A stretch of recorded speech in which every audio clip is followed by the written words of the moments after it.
নমস্কাৰ এএন টেলিভিছনৰ সমূহ দৰ্শকক স্বাগতম জনাই ষ্টুডিঅ'ত মই কল্যাণী গগৈ এতিয়া চাওঁ আহক আজিৰ বাতৰিৰ শিৰোনাম জেৰাইগাঁওস্থিত পৰেশ বৰুৱাৰ ঘৰৰ পৰা প্ৰত্যাহাৰ কৰা হ'ল নিৰাপত্তাৰক্ষী 23 বছৰৰ অন্তত চৰকাৰে প্ৰত্যাহাৰ কৰিলে পৰেশ বৰুৱাৰ ঘৰৰ পৰা নিৰাপত্তাৰক্ষী লাহোৱাল সমষ্টিৰ অন্তৰ্গত মোহনবাৰী তিতাদি বৰুকাৰ অংগনবাড়ী কেন্দ্ৰত জৰাজীৰ্ণ অৱস্থা বাতৰি প্ৰকাশ কৰাৰ পাছতে প্ৰতিক্ৰিয়া প্ৰকাশ বিধায়ক বিনোদ হাজৰিকাৰ ভোগসাগৰত বুঢ়াই গ'লগৈ যশস্বী পৰিচালক স্থগিতজ্ঞ ভূপেন উজিৰ পুৰণি পেঞ্চন বাহালৰ দাবীত উত্তাল প্ৰতিবাদ সাব্যস্ত এনএফ ৰেলৱে মজদুৰ ইউনিয়ন এতিয়া বিতং বাতৰি নৱবৰ্ষৰ পহিলা পষেকতে ৰাজ্যবাসীক সুখ সাগৰত বুঢ়াই গ'লগৈ যশস্বী সংগীত পৰিচালক ভূপেন উজিৰ মঙলবাৰে নিশা গুৱাহাটীৰ নেমকেয়াৰ হাস্পাতালত শেষ নিশ্বাস ত্যাগ কৰে সংগীত পৰিচালক ভূপেন উজিৰে অসমৰ সংগীত জগতৰ ধ্ৰুৱতৰা বহু অসমীয়া জনপ্ৰিয় ছবিৰ সংগীত পৰিচালক ভূপেন উজিৰৰ দেহাৱসানত গভীৰ শোক প্ৰকাশ কৰিছে বিহু সুৰক্ষা সমিতি অসমে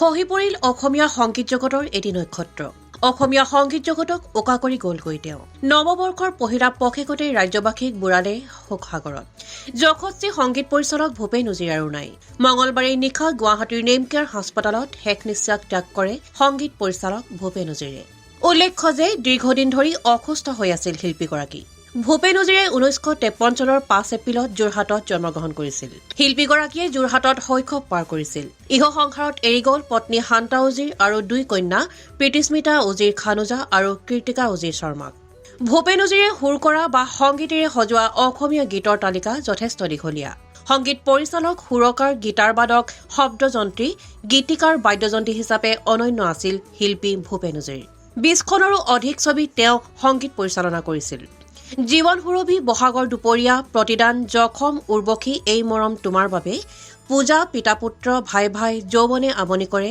বুকুৰ মাজত জ্বলে অঘৰী আত্মা বৰদৈচিলা আদিকে ধৰি কেইবাখনো জনপ্ৰিয় ছবিৰ সংগীত পৰিচালনা কৰিছিল ভূপেন উজিৰে তেওঁ সংগীত পৰিচালনা কৰা প্ৰথমখন ছবি আছিল দেৱী পত্নী শান্তা আৰু ভূপেন উজিৰৰ যুটি অসমীয়া সংগীত জগতৰ বাবে এক অনবদ্য অৱদান সংগীত পৰিচালক জিতু তপনৰ দ্বাৰা পৰিচালিত অৰ্কেষ্ট্ৰা গীটাৰ বজাইছিল ভূপেন উজিৰে প্ৰসিদ্ধ সংগীতজ্ঞ ইন্দেশ্বৰ শৰ্মাৰ অনুপ্ৰেৰণাত সংগীত জগতত সবল খোজ দিবলৈ সক্ষম হয় উজিৰ 6 জানুৱাৰীত ভূপেন উজিৰক ভৰ্তি কৰোৱা হৈছিল হাস্পাতালত শ্বাস প্ৰশ্বাসজনিত ৰোগত আক্ৰান্ত হৈছিল শিল্পীগৰাকী প্ৰয়াত ভূপেন উজিৰৰ মৃত্যুৰ অসমীয়া সংগীত জগতৰ বাবে অপূৰণীয় ক্ষতি হৈ ৰব অন্যহাতে বিহু সুৰক্ষা সমিতিৰ প্ৰচাৰ সম্পাদক কৃপাল ফুকনে এক প্ৰেছ বিজ্ঞপ্তিযোগে অসমৰ সংগীত জগতৰ ধ্ৰুৱতৰাৰ মৃত্যুত শোক প্ৰকাশ কৰে অসমৰ সংগীত জগতৰ ধ্ৰুৱতৰা বহু অসমীয়া জনপ্ৰিয় ছবিৰ সংগীত পৰিচালক ভূপেন উজিৰৰ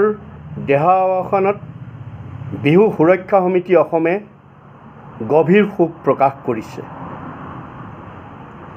এক শোকবাৰ্তাত শিল্পীজনাৰ অবৰ্তমানত অসমীয়া সংগীত জগতৰ এক অপূৰণীয় ক্ষতি আৰু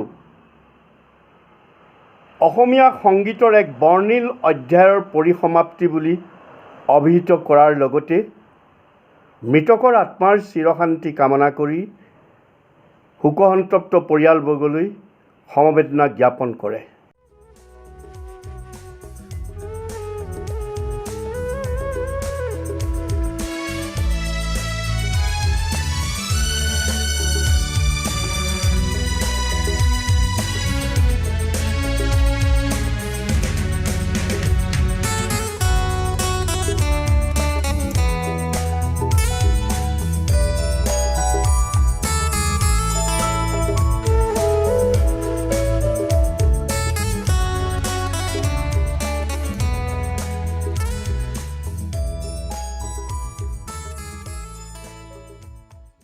news desk report AN television ডিব্ৰুগড়ত এনএফ ৰেলৱে মজদুৰ ইউনিয়নৰ 4দিনীয়া অনশন ধৰ্মঘট ৰূপায়ণ শ্ৰমিক কৰ্মচাৰীসকলৰ দীৰ্ঘ প্ৰত্যাশিত নতুন পেঞ্চন ব্যৱস্থা বাতিল কৰি পুৰণি পেঞ্চন ব্যৱস্থা বাহাল কৰাৰ দাবীত উত্তাল প্ৰতিবাদ সাব্যস্ত কৰে NF ৰেলৱে মজদুৰ ইউনিয়নে। NF ৰেলৱে মজদুৰ ইউনিয়ন ডিব্ৰুগড় ৱৰ্কশ্বপ শাখাৰ 4দিনীয়া অনশন ধৰ্মঘট ৰূপায়ণ। শ্ৰমিক কৰ্মচাৰীসকলৰ দীৰ্ঘ প্ৰত্যাশিত নতুন পেঞ্চন ব্যৱস্থা বাতিল কৰি পুৰণি পেঞ্চন ব্যৱস্থা বাহালৰ দাবীত ডিব্ৰুগড়ৰ ৱৰ্কশ্বপ চৌহদত উত্তাল প্ৰতিবাদ সাব্যস্ত কৰে NF ৰেলৱে মজদুৰ ইউনিয়নে।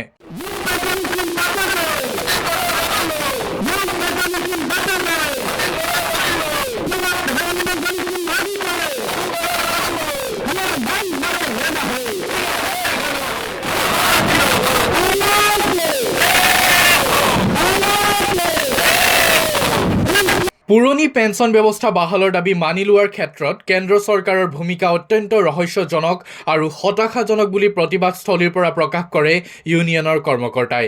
উল্লেখ্য যে ভিন্ন প্ৰকাৰৰ চৰকাৰ বিৰোধী শ্লোগানেৰে সাব্যস্ত কৰা এই প্ৰতিবাদস্থলীৰ পৰাই দাবীসমূহ পূৰণ নহ'লে শ্ৰমিক কৰ্মচাৰীসকলৰ ন্যায্যপ্ৰাপ্তিৰ আন্দোলন আৰু অধিক শক্তিশালী কৰি তুলিব বুলি এক প্ৰকাৰৰ হুংকাৰ প্ৰদান কৰে সংগঠনটোৰ নেতা কৰ্মীসকলে। 4দিনীয়া অনশন ধৰ্মঘট চলি আছে যোৱা 8/1/2024 পৰা 11/1/2024 এই মৰ্মে আমি ডিব্ৰুগড় ৱৰ্কশ্বপতো আজি 10 তাৰিখ 1 মাহ 2024 পৰা 24 তাৰিখ ৰাতিপুৱা 9টাৰ পৰা অহা 11 তাৰিখ 1/1/2024 ৰাতিপুৱা 9টালৈকে আমিও 24 ঘণ্টীয়া ধৰ্মঘট ইয়াত পালন কৰিবলৈ লৈছোঁ। ইয়াৰ মূল উদ্দেশ্য হ'ল 2004 চনত 1/1/2004 চনত যিবিলাক মানুহে চাকৰিত জইন কৰিছে তেওঁলোকৰ পেঞ্চন বোলা বস্তুটো কোনো সুনিশ্চিত নহয়। দেখা গৈছে এজন মানুহ ৰিটায়াৰ হোৱাৰ পাছত মাহত হয়তো 500 টকা 600 টকাকৈ তেওঁ পেঞ্চন পায়, তেওঁ ফেমিলিৰ কোনো সুৰক্ষা নহয়। তাৰপাছত তেওঁ ৰিটায়াৰমেণ্ট হোৱাৰ পাছত তেওঁ যিখিনি পইচা পাব সেইখিনি পইচাও কৈছে শ্বেয়াৰ মাৰ্কেটত লগাই থৈছে, সেইখিনিৰ পৰা কি পাব নাপাব সেইখিনি অনিশ্চিত। গতিকে আমি কৈছোঁ নহয়, আমাৰ এইটো গেৰাণ্টেড পেঞ্চন হ'ব লাগে আমাৰ ফেমিলিৰ সুৰক্ষাৰ কাৰণে। আৰু নহয় MP MLA যদি এটা MP বা MLA আজি ৰাজ্যসভাত কালি লোকসভাত পৰহি যদি 4টা পোষ্টত থাকে তেওঁ 5 বছৰত 4টা পেঞ্চন পায়। গতিকে আমি আমাৰ চাকৰিকালীনত আমি 38 বছৰ 40 বছৰ এটা মানুহ চাকৰি কৰাৰ পাছত আমাৰ পেঞ্চন নহয়, এইটো কোন দেশৰ নীতি? এনে এজন কৰ্মচাৰীক দীৰ্ঘ জীৱন মানে উৎসৰ্গিত কৰাৰ পিছত যদি তেওঁক যদি পিছৰ পৰৱৰ্তী সময়ত যদি তেওঁ আৰ্থিক নিৰাপত্তাৰ পৰা বঞ্চিত কৰা হয়, আৰ্থিক নিৰাপত্তাৰ অবিহনে সামাজিক নিৰাপত্তা মূল্যহীনতা, গতিকে তেতিয়াহে সামাজিক নিৰাপত্তা এজন কৰ্মচাৰী। ই আমাৰ শ্ৰমিক বিৰোধী নীতি। এতিয়া আমাৰ পইচা গৈ শ্বেয়াৰ মাৰ্কেটত গৈ লগাইছেগৈ, তাত গৈ চৰকাৰে বিভিন্ন ধৰণৰ কূটনীতি কৰিছে। আমি চৰকাৰক এই মঞ্চৰ পৰা সকলো দিব বিচাৰিছোঁ যে অতি সোনকালে এই নতুন পেঞ্চন স্কীম বন্ধ কৰক। আমাৰ আগৰ যোনটো OPS আছে অল্ড পেঞ্চন স্কীম সেইটো লাগু কৰিবলৈ আমি অনুৰোধ জনাইছোঁ। ডিব্ৰুগড়ৰ পৰা জয়ৰ সহযোগত আইনুল আহমেদৰ ৰিপৰ্ট AN টেলিভিছন। বুধবাৰে ডিব্ৰুগড় জিলাৰ লাহোৱাল উন্নয়ন খণ্ডত অনুষ্ঠিত কৰা হয় বিকশিত ভাৰত সংকল্প যাত্ৰাৰ কাৰ্যসূচী। বকুলগাঁও পঞ্চায়তত অনুষ্ঠিত এই কাৰ্যসূচীত অংশগ্ৰহণ কৰে লাহোৱালৰ বিধায়ক বিনোদ হাজৰিকাই। বুধবাৰে ডিব্ৰুগড় জিলাৰ লাহোৱাল উন্নয়ন খণ্ডৰ বকুলগাঁও পঞ্চায়তত বিকশিত ভাৰত সংকল্প যাত্ৰাৰ কাৰ্যসূচী অনুষ্ঠিত হয়। এই কাৰ্যসূচীত অংশগ্ৰহণ কৰি লাহোৱালৰ বিধায়ক বিনোদ হাজৰিকাই বিভিন্ন বিভাগে মুকলি কৰা বিপণীসমূহ পৰিদৰ্শন কৰে আৰু বিভাগীয় মুৰব্বী বিষয়াসকলক কোনো চৰকাৰী আঁচনিৰ পৰা যাতে যোগ্য হিতাধিকাৰী বঞ্চিত নহয় সেয়া সুনিশ্চিত কৰিবলৈ নিৰ্দেশনা প্ৰদান কৰে। এই উপলক্ষে অনুষ্ঠিত এখন সভাৰ শৰৎচন্দ্ৰ নেওগৰ ৰচিত এটি কোৰাছ স্থানীয় মহিলাসকলে উপস্থাপন কৰে। বিকশিত ভাৰত সংকল্প যাত্ৰাৰ এখনি তথ্যচিত্ৰও উক্ত সভাত প্ৰদৰ্শন কৰা হয়। উল্লেখ্য যে সভাত অংশ লৈ বিধায়কগৰাকীৰ প্ৰধানমন্ত্ৰী নৰেন্দ্ৰ মোদীৰ নেতৃত্বত কেন্দ্ৰীয় চৰকাৰে সমাজৰ সকলো শ্ৰেণীৰ ব্যক্তিৰ উন্নয়নৰ বাবে বিভিন্ন আঁচনিৰ অধীনত কাম কৰি আহিছে। কিন্তু বহু সময়ত সজাগতাৰ অভাৱত এই আঁচনিসমূহৰ সুবিধা লোৱাৰ ক্ষেত্ৰত একাংশ যোগ্য নাগৰিক বঞ্চিত হৈ আহিছে। ইয়াৰ বাবে প্ৰধানমন্ত্ৰী মোদীৰ উদ্যোগত বিকশিত ভাৰত সংকল্প যাত্ৰাৰ কাৰ্যসূচী গ্ৰহণ কৰি চৰকাৰী প্ৰশাসন যন্ত্ৰক মূলতঃ গাঁৱে গাঁৱে ঘূৰি যোগ্য হিতাধিকাৰীক চৰকাৰী আঁচনিৰ অন্তৰ্ভুক্ত কৰোৱাৰ ব্যৱস্থা কৰা হৈছে বুলি বিধায়কগৰাকীয়ে মন্তব্য কৰে। উল্লেখ্য যে অসমৰ মুখ্যমন্ত্ৰী ডক্টৰ হিমন্ত বিশ্ব শৰ্মা নেতৃত্বাধীন ৰাজ্য চৰকাৰেও প্ৰতিগৰাকী যোগ্য ব্যক্তিক চৰকাৰী সা সুবিধাসমূহ প্ৰদান কৰাৰ বাবে প্ৰয়াস অব্যাহত ৰাখিছে। আনহাতে বিকশিত ভাৰত সংকল্প যাত্ৰা কাৰ্যসূচীৰ জৰিয়তে জনপ্ৰতিনিধি আৰু প্ৰশাসনৰ লোকসকলে গাঁৱৰ ৰাইজৰ সৈতে কথা পতাৰ তথা তেওঁলোকৰ অৱস্থাৰ বুজ লোৱাৰ এটা সুযোগ লাভ কৰিছে বুলিও উল্লেখ কৰে। তেওঁ প্ৰধানমন্ত্ৰী মাতৃবন্দনা যোজনা, ই-শ্ৰম, PM কিষাণ, PM বিশ্বকৰ্মা, জল জীৱন অভিযান আদি বিভিন্ন আঁচনিৰ ওপৰত আলোকপাত কৰি বিশেষভাৱে আয়ুষ্মান ভাৰত আঁচনিৰ অধীনত যোগ্যসকলক চিকিৎসাৰ সুবিধা গ্ৰহণ কৰিবলৈ আহ্বান জনায়। চৰকাৰী আঁচনিসমূহৰ আজিৰ সভাত সকলোৱে বিকশিত ভাৰতৰ সংকল্প পাঠ কৰে। অনুষ্ঠানত বিধায়কগৰাকীৰ উপৰিও পশুপালন আৰু পশু চিকিৎসা বিভাগৰ গিৰীশ চন্দ্ৰ বৰা, পঞ্চায়তৰ সভানেত্ৰী ৰেখামণি সোণোৱাল, জিলাখনৰ বিভিন্ন বিভাগৰ মুৰব্বীসকল উপস্থিত থাকে। বিকশিত ভাৰতৰ সংকল্প যাত্ৰাৰ কাৰ্যসূচীত সহস্ৰাধিক লোকে অংশগ্ৰহণ কৰি ৰাইজৰ অভাৱ অভিযোগৰ আবেদন চৰকাৰৰ বিভিন্ন বিভাগৰ বিষয়াৰ উপস্থিতিত প্ৰদান কৰে। ইতিমধ্যে লাহোৱাল বিধানসভা সমষ্টিত আজি অন্ত পৰিছে। 17খন গাঁও পঞ্চায়তত ইতিমধ্যে আজি আমাৰ বকুল গাঁও পঞ্চায়তত আপোনালোকে দেখা পাইছে যে হাজাৰ হাজাৰ লোকে বহু আশা ভৰসা লৈ দেশৰ প্ৰধানমন্ত্ৰী নৰেন্দ্ৰ মোদী ডাঙৰীয়াৰ প্ৰতি আস্থা আৰু বিশ্বাস লৈ অসমৰ জনপ্ৰিয় মুখ্যমন্ত্ৰী ডক্টৰ হিমন্ত বিশ্ব শৰ্মা ডাঙৰীয়াৰ প্ৰতি আস্থা আৰু বিশ্বাসত লৈ ইতিমধ্যে আমাৰ ৰাইজসকলে ওলাই আহিছে। মই আশা ৰাখিছোঁ যে এই বিকশিত সংকল্প যাত্ৰাৰ মাধ্যমেৰে আগন্তুক দিনত দৰিদ্ৰ সীমাৰেখাৰ তলত থকা পৰিয়ালসকলে যিসকলে আজি বহু আঁচনিৰ পৰা বঞ্চিত হৈ আছে, হয়তো বহু নজনা কথা তেওঁলোকে গম পাইছে আৰু ইতিমধ্যে আমাৰ 10টা ডিপাৰ্টমেণ্ট আহিছে। সেই 10টা ডিপাৰ্টমেণ্টে ইতিমধ্যে তেওঁলোকৰ প্ৰপত্ৰবিলাক গ্ৰহণ কৰিব আৰু আগন্তুক দিনত সেই প্ৰপত্ৰবিলাক পৰীক্ষা কৰি আমাৰ চৰকাৰ, কেন্দ্ৰ চৰকাৰ, ৰাজ্য চৰকাৰ যৌথ প্ৰচেষ্টাত সেইসকল দৰিদ্ৰ সীমাৰেখাৰ তলত থকা পৰিয়ালসকলক আমি সহায় কৰিবৰ কাৰণে প্ৰয়াস আৰু প্ৰচেষ্টা কৰিছোঁ। আজি এই সভাত আপুনি মানে অন্তৰ্চুলীয়া কথা এটা ক'লে যে বিকলাংগ নকয় দিব্যাংগ বুলি কয়। হয়, এইটো আগতে আমাৰ বিকলাংগ বুলি কোৱা হৈছিল, কিন্তু দেশৰ প্ৰধানমন্ত্ৰী নৰেন্দ্ৰ মোদী ডাঙৰীয়াই দিব্যাংগ নামাকৰণ দিলে, যাতে যিসকলে চকুৰে নেদেখে, কাণেৰে নুশুনে, খোজকাঢ়িব নোৱাৰে সেইসকলৰ পৰিয়ালক আমাৰ অৰুণোদয় আঁচনি আমি 100% দিয়াৰ কাৰণে আমি চেষ্টা কৰিছিলোঁ আৰু 100% তেওঁলোকক দিয়া হৈছে। যিসকল বিধৱা, অবিবাহিতা, বিবাহ বিচ্ছেদ হৈ ঘৰলৈ ঘূৰি অহাসকল, দিব্যাংগসকলেই হওক, সেইসকলক আমি 100% ইতিমধ্যে আমাৰ অৰুণোদয় আঁচনি আমি দিয়াৰ ব্যৱস্থা কৰিছিলোঁ। আৰু আপোনালোকে জানি ভাল পাব যে আমি জানুৱাৰী মাহত 16-17 তাৰিখৰ ভিতৰত আমাৰ যিসকলে ৰেচন কাৰ্ডৰ পৰা বঞ্চিত হৈ থকা সকলোকে আমি 100জনৰ ভিতৰত 100জনকে আমি ৰেচন কাৰ্ডত অন্তৰ্ভুক্ত কৰাম। আৰু লাহোৱাল বিধানসভা সমষ্টিত ইতিমধ্যে 24,000 বেনিফিচাৰী ইতিমধ্যে অতিক্ৰম কৰিছে আৰু 24,000 ওপৰত যিখন বেনিফিচাৰী আবেদন কৰিছে প্ৰত্যেকেই পাব আৰু প্ৰত্যেককে আমাৰ চৰকাৰে দিয়াৰ সিদ্ধান্ত লৈছে। আৰু জানুৱাৰী মাহত এই নতুন বছৰতে আমি তেওঁলোকক দিয়াৰ কাৰণে আমি ব্যৱস্থা কৰিছোঁ। ডিব্ৰুগড়ৰ পৰা আইনুলৰ সহযোগত জয় ইছলামৰ ৰিপৰ্ট, AN টেলিভিজন। অসম উন্নতি সভা আৰু সন্মিলিত সেৱা শিৱসাগৰৰ যৌথ উদ্যোগত বয়ন কেন্দ্ৰ স্থাপন। জিলাখনৰ ডিচিএল গাঁৱত স্থাপন কৰা বয়ন কেন্দ্ৰটোৰ উদ্বোধনী অনুষ্ঠানত উপস্থিত সদৌ অসম ছাত্ৰ সন্থাৰ কেন্দ্ৰীয় সম্পাদক শংকৰজ্যোতি বৰুৱা।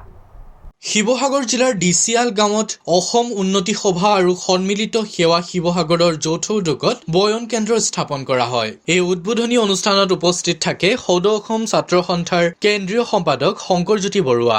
অসম উন্নতি সভা তথা সন্মিলিত সেৱা শিৱসাগৰৰ যৌথ উদ্যোগত স্থাপন কৰা বয়ন কেন্দ্ৰটোৱে অঞ্চলটোৰ শিপিনীসকললৈ আশাৰ বতৰা কঢ়িয়াই আনিছে। প্ৰথম অৱস্থাত 2খনকৈ স্বয়ংক্ৰিয় তাঁতশালেৰে আৰম্ভ কৰা বয়ন কেন্দ্ৰটোত পৰৱৰ্তী সময়ত তাঁতশালৰ সংখ্যা 4খনলৈ বৃদ্ধি কৰা হ'ব। উদ্বোধনী অনুষ্ঠানত সদৌ অসম ছাত্ৰ সন্থাৰ সম্পাদক শংকৰজ্যোতি বৰুৱাৰ উপৰিও ছাত্ৰ সন্থাৰ কেন্দ্ৰীয় কাৰ্যনিৰ্বাহক সদস্য সমীৰণ ফুকন, ধ্ৰুৱ কলিতা, শিৱসাগৰ বাণিজ্য মহাবিদ্যালয়ৰ অধ্যক্ষ সৌমাৰজ্যোতি মহন্ত, শিৱসাগৰ মহাবিদ্যালয়ৰ উদ্ভিদ বিজ্ঞান বিভাগৰ প্ৰবক্তা তথা সন্মিলিত সেৱাৰ জিলা সভাপতি উৎপল দত্ত, সদৌ অসম ছাত্ৰ সন্থাৰ প্ৰাক্তন শিক্ষা সম্পাদক তথা বৰ্তমানৰ অসম উন্নতি সভাৰ কেন্দ্ৰীয় সম্পাদক আৰু সন্মিলিত সেৱা শিৱসাগৰৰ সম্পাদক শৰৎ হাজৰিকাৰ উপৰিও শিৱসাগৰ জিলাৰ ছাত্ৰ সন্থাৰ বিষয়ববীয়াসকলৰ লগতে যথেষ্ট সংখ্যক স্থানীয় লোক উপস্থিত থাকে। সদৌ অসম ছাত্ৰ সন্থাৰ ভাতৃ সংগঠন অসম উন্নতি সভা। অসম উন্নতি সভাই পূৰ্বতেও অসমীয়া মানুহে অৰ্থনৈতিকভাৱে স্বাৱলম্বী কৰিবৰ কাৰণে বিভিন্ন ধৰণৰ পদক্ষেপ গ্ৰহণ কৰিছিল, কিন্তু এটা প্ৰতিবন্ধকতাৰ কাৰণে গোটেই বিষয়বস্তুসমূহ ৰৈ গৈছিল। আৰু আমি সদৌ অসম ছাত্ৰ সন্থাৰ সভাপতি উৎপল শৰ্মা সাধাৰণ সম্পাদক হিচাপে আমি দায়িত্ব গ্ৰহণ কৰাৰ পিছত আমি অসম উন্নতি সভাৰ যিটো মূল উদ্দেশ্য আছিল অৰ্থনৈতিকভাৱে অসমীয়া মানুহক স্বাৱলম্বী কৰা আৰু অসমীয়া মানুহৰ হাতত যাতে অৰ্থনৈতিক অধিকাৰটো থাকে, অৰ্থনৈতিক গোটেই ক্ষমতাটো থাকে, সেই গোটেই কথাটো গাঁৱে ভূঞে চহৰে নগৰে বিয়পাবৰ কাৰণে পুনৰ আমি এই অসম উন্নতি সভাক আমি ৰিভাইভ কৰিছোঁ, আৰম্ভ কৰিছোঁ।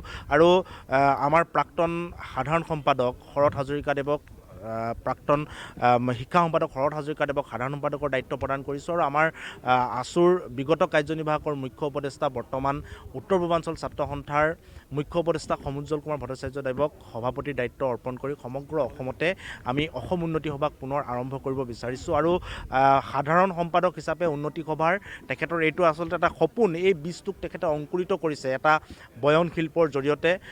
যিটো কথা আমি সকলোৱে অসমীয়া মানুহে কওঁ যে অসমীয়া মানুহ বা অসমীয়া তিৰোতাই তাঁতশালত সপোন ৰচে, তাঁতশালত চানেকিত সপোন ৰচে, এই কথাটো আমি সকলোৱে বিশ্বাস কৰোঁ। অসমীয়া মানুহ কিমান স্বাৱলম্বী, অসমীয়া মানুহ কিমান আত্মস্বাভিমানী, এই কথাটো আমি সকলোৱে জানো।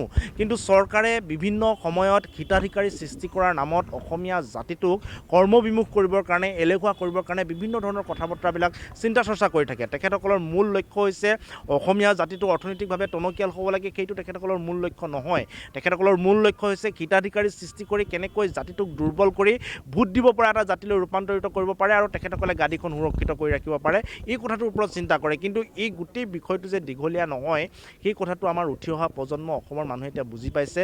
কৰ্ম সংস্কৃতি গঢ় লৈ উঠিছে আৰু এই কাৰণে আমি সদৌ অসম ছাত্ৰ সন্থাই অসম উন্নতি সভাৰ লগত লগ লাগি সমগ্ৰ অসমতে এই প্ৰকল্পবিলাক আৰম্ভ কৰিছোঁ। ডিব্ৰুগড়ত 5টা প্ৰকল্প ইতিমধ্যে কাম চলি আছে, গোলাঘাটত চলি আছে, বজালী বৰপেটাত চলি আছে, অসমৰ বিভিন্ন ঠাইত এতিয়া আৰম্ভ হৈছে। শৰৎ হাজৰিকাদেৱৰ নেতৃত্বত সমগ্ৰ অসমতে অসমৰ বিভিন্ন প্ৰান্তত গাঁৱে ভূঞে এনেকুৱা ধৰণৰ আত্মনিৰ্ভৰশীল হৈ মানুহে কাম কৰিব পৰা একোটা প্ৰকল্প আমি আৰম্ভ কৰিম। আজি শিৱসাগৰৰ এই ডিচিয়াল গাঁৱত আৰম্ভ কৰা এই বয়ন শিল্পৰ জৰিয়তে শিপিনীসকলক প্ৰশিক্ষণ আৰু উৎপাদনৰ কাম কাজৰ জৰিয়তে আমি এই গোটেই প্ৰক্ৰিয়াটো আগবঢ়াই লৈ যাব বিচাৰিছোঁ। গতিকে আমি সকলোৰে সহায় সহযোগিতা কামনা কৰিছোঁ। অনাগত দিনত সদৌ অসম ছাত্ৰ সন্থা আৰু অসম উন্নতি সভাৰ জৰিয়তে অৰ্থনৈতিক ক্ষেত্ৰত স্বাৱলম্বী হ'ব পৰাকৈ এনেকুৱা বহু প্ৰকল্প হাতত লোৱা, গাঁৱে ভূঞে চহৰে নগৰে হাতত লোৱা আপোনালোকে দেখিবলৈ পাব। News desk report AN television. এতিয়া লৈছোঁ খন্তেক বিৰতিৰ পাছত পুনৰ আহি আছোঁ বাতৰিৰ মাজলৈ। আপোনাৰ আপোন চহৰ ডিব্ৰুগড়ত এঞ্জিলা এণ্টাৰপ্ৰাইজে আনিছে এটি সোণালী সুযোগ। প্ৰয়োজনীয়তা মাত্ৰ এখন নিজৰ e rickshaw. An opportunity to earn limitless money. অধিক জানিবলৈ যোগাযোগ কৰক 9085585200 আৰু 7002275263।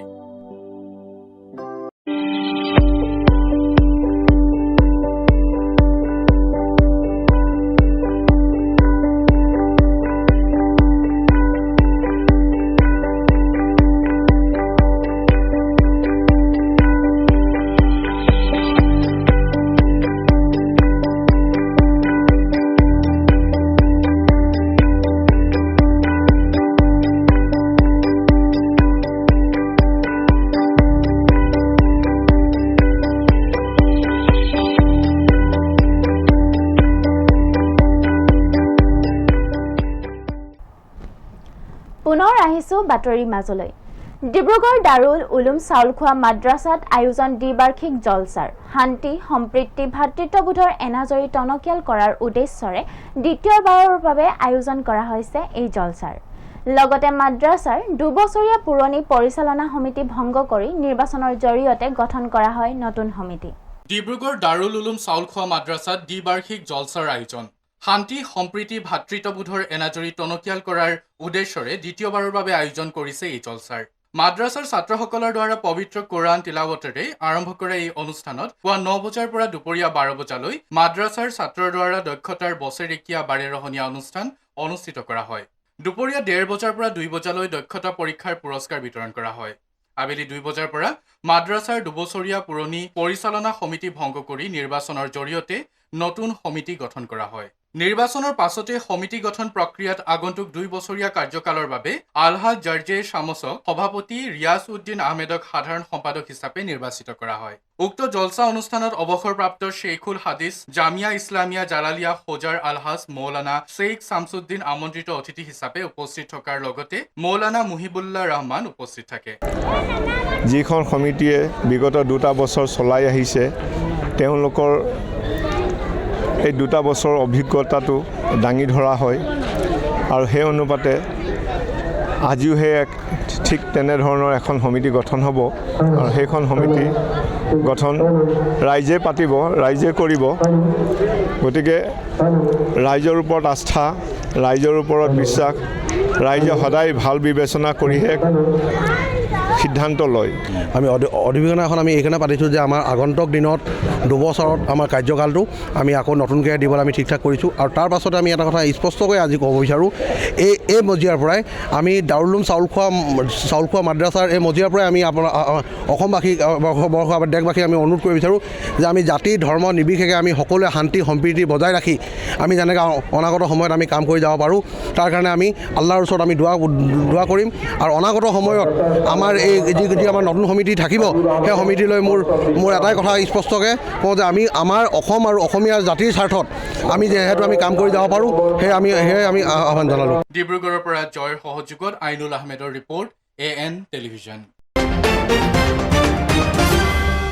জেৰাইগাঁওস্থিত পৰেশ বৰুৱাৰ ঘৰৰ পৰা প্ৰত্যাহাৰ কৰা হ'ল নিৰাপত্তাৰক্ষী। আলফা স্বাধীন আৰু চৰকাৰৰ শান্তি আলোচনাৰ প্ৰসংগ উত্থাপনৰ মাজতে বিগত 23টা বছৰৰ অন্তত চৰকাৰে মঙলবাৰে প্ৰত্যাহাৰ কৰিলে পৰেশ বৰুৱাৰ ঘৰৰ পৰা নিৰাপত্তাৰক্ষী। আলফা স্বাধীন আৰু চৰকাৰৰ শান্তি আলোচনাৰ প্ৰসংগ উত্থাপনৰ মাজতে হঠাৎ জেৰাইগাঁওস্থিত পৰেশ বৰুৱাৰ ঘৰৰ পৰা নিৰাপত্তাৰক্ষী প্ৰত্যাহাৰ কৰা হৈছে। বিগত 23টা বছৰে চৰকাৰে কেইবাজনো নিৰাপত্তাৰক্ষী নিয়োগ কৰি আহিছিল আৰু আজি হঠাতে প্ৰত্যাহাৰ কৰা হৈছে। পৰেশ বৰুৱাৰ কনিষ্ঠ ভাতৃ দীনেশ বৰুৱাক 1994 চনত গুপ্তঘাতকে নিশা হত্যা কৰাৰ পিছতে পৰিয়ালটোৱে নিৰাপত্তা বিচাৰি চৰকাৰৰ ওচৰত আবেদন জনাই আহিছিল। তাৰ পাছতে 2000 চনৰ পৰা সুদীৰ্ঘ 23 বছৰে চৰকাৰে পৰিয়ালটোক নিৰাপত্তা প্ৰদান কৰি আহিছিল। 3জন গৃহ সুৰক্ষাত নিয়োজিত নিৰাপত্তাৰক্ষী আৰু আন এগৰাকী দেহৰক্ষী আলফা মুখ্য সেনাধ্যক্ষ পৰেশ বৰুৱাৰ কনিষ্ঠ ভাতৃ বিকুল বৰুৱাৰ বাবে ৰাজ্যৰ গৃহ বিভাগে নিয়োজিত কৰিছিল। মঙলবাৰে সন্ধিয়া 4জন নিৰাপত্তাৰক্ষীক ডিব্ৰুগড় হেডকোৱাৰ্টাৰলৈ নিশাই যাবলৈ নিৰ্দেশ প্ৰদান কৰাৰ কথা জানিব পৰা গৈছে। উল্লেখ্য যে দেওবাৰে সন্ধিয়া ড্ৰোনেৰে সমগ্ৰ জেৰাইগাঁৱৰ ঘৰটো সম্পূৰ্ণ পোহৰাই থৈছিল বুলিও আলফা সেনাধ্যক্ষগৰাকীৰ ভাতৃ বিকুল বৰুৱাই জানিবলৈ দিছে। চৰকাৰলৈ মই অনুৰোধ জনাইছোঁ, যিহেতু 2000 চনত মোৰ গৃহত গুলী বাৰুদ দুবাৰকৈ বৰ্ষণ কৰিলে। সেই দুবাৰত আমাৰ ঘৰটো বহুত ক্ষতিও হ'ল, ঘৰৰ ভিতৰলৈকে গুলী সোমাল। কিন্তু তেনেকুৱা সময়তে আমি চৰকাৰক আবেদন কৰিলোঁ যে আমি এনেকৈ নিৰাপত্তা আমাৰ বিচাৰিছোঁ। সেই সময়তে 2000 চনত চৰকাৰে নিৰাপত্তা আমাক ইয়াত দিলে। পুলিচৰ 4জনকৈ গৃহৰক্ষী আৰু লগতে আমাৰ PSO দিলে এজনকৈ। তাৰ পাছত মাজতে 2 মাহমানৰ আগত চাবুৱা থানাৰ পৰা এই আৰক্ষী SI এজন আহিছিল, SI চাব ইন্সপেক্টৰ এজন SI এজন আহিছিলে। তেখেতলোকে আহি ক'লে যে এইটো গুৱাহাটীৰ পৰা ৰিপৰ্ট বিচাৰিছে, আপোনালোকৰ কিবা সংকাৰ দিছে নি, কোনোবাই ভয় খুৱাইছে নি, কিবা কৰিছে নি। তেতিয়া আপোনালোকক বোলে হাউচ গাৰ্ড লাগে নে নালাগে আৰু PSO লাগে নে নালাগে, এই কথাটো আপুনি কওক। তেতিয়া মই ক'লোঁ চাওক, 2000 চনত এবাৰ আমাৰ ঘৰটো গুলীবৰ্ষণ কৰিলে, আকৌ 1994 চনত এজন ককাইদেউক হত্যা কৰিলে ঘৰৰ পৰা নি। গতিকে তেতিয়াৰ পৰা আমি সংকিত হৈ আছোঁ, ভয় এটা ভাৱ হয়। ক'ৰবালৈ ওলাই গ'লেও আমাক অলপ ইফালে সিফালে চাবলগীয়া হয়। ABI ছাৰলৈ ফোন মাৰিলোঁ, ABI ছাৰে ক'লে নহয় বোলে এইটো গুৱাহাটীৰ পৰা এইটো উঠাবলৈ উদ্যোগ কৰিবলৈ কৈছে বোলে, গুৱাহাটীৰ পৰা। ইয়াৰ পৰা কোনো নহয়, ইয়াৰ SPও কোৱা নাই, কোনো কোৱা নাই, একদম গুৱাহাটীৰ পৰা বোলে। মুখ্যমন্ত্ৰীলৈ কি আহ্বান জনাব? মুখ্যমন্ত্ৰীলৈ এটাই আহ্বান, তেখেতক আমি অনুৰোধ জনাইছোঁ পুনৰ যেন আকৌ সেই ছিকিউৰিটি ইয়াত দিয়াৰ ব্যৱস্থা কৰে যেন, তেখেতক এইটোৱে মই আহ্বান জনালোঁ। আমাক জনাব লাগিছিলে, আমি নজনাকৈ পটককৈ এনেকৈ লৈ যোৱাটো আমি দুখ পাইছোঁ। যদি ভাল কাৰণে নিছে একো কথা নাই, যদি আমাক যদি বেয়া কিবা এটা ভাবি চৰকাৰে নিছে, BJP চৰকাৰে দোষী হ'ব। ভগৱানে নকৰাক যদি আমাৰ ঘৰৰ পৰিয়াল কাৰোবাৰ কিবা হয়, কিন্তু চৰকাৰখন সম্পূৰ্ণ আমি দোষী বুলি ভাবিম। News desk report, AN television. Dibrugarh জিলাৰ লাহোৱাল সমষ্টিৰ অন্তৰ্গত মোহানবাৰী তিতাডিমৰু গাঁৱৰ অংগনবাড়ী কেন্দ্ৰৰ দুৰৱস্থাই উদঙাইছে ৰাজ্যৰ শিক্ষাখণ্ডৰ ফোপোলা স্বৰূপ। এই বাতৰি প্ৰকাশ পোৱাৰ পাছতে প্ৰতিক্ৰিয়া প্ৰকাশ কৰিলে লাহোৱাল সমষ্টিৰ বিধায়ক বিনোদ হাজৰিকাই। মঙলবাৰে আমি দেখুৱাইছিলো ডিব্ৰুগড় জিলাৰ লাহোৱাল সমষ্টিৰ তিতাডিমৰু পুবেৰুণ প্ৰাথমিক বিদ্যালয়তে লাগি থকা অংগনবাড়ী কেন্দ্ৰৰ এক পয়ালগা দৃশ্য। হয়, আমি দেখুৱাইছিলো এই অংগনবাড়ী কেন্দ্ৰৰ ভঙা পজাত উলমি থকা টিঙৰ তলৰ পকী মজিয়াত ত্ৰিপাল পাৰি ঠাণ্ডাত বহি পাঠদান লোৱা কণ কণ ছাত্ৰ ছাত্ৰীৰ নিৰূপায় মুখকেইখন। আমি দেখুৱাইছিলো শিক্ষক শিক্ষয়িত্ৰী আৰু অভিভাৱকৰ ক্ষোভ ভৰা বেদনাৰ প্ৰকাশ। এই বাতৰি সম্প্ৰচাৰ হোৱাৰ পাছতেই এইবাৰ প্ৰতিক্ৰিয়া প্ৰকাশ কৰিছে লাহোৱাল সমষ্টিৰ বিধায়ক বিনোদ হাজৰিকাই।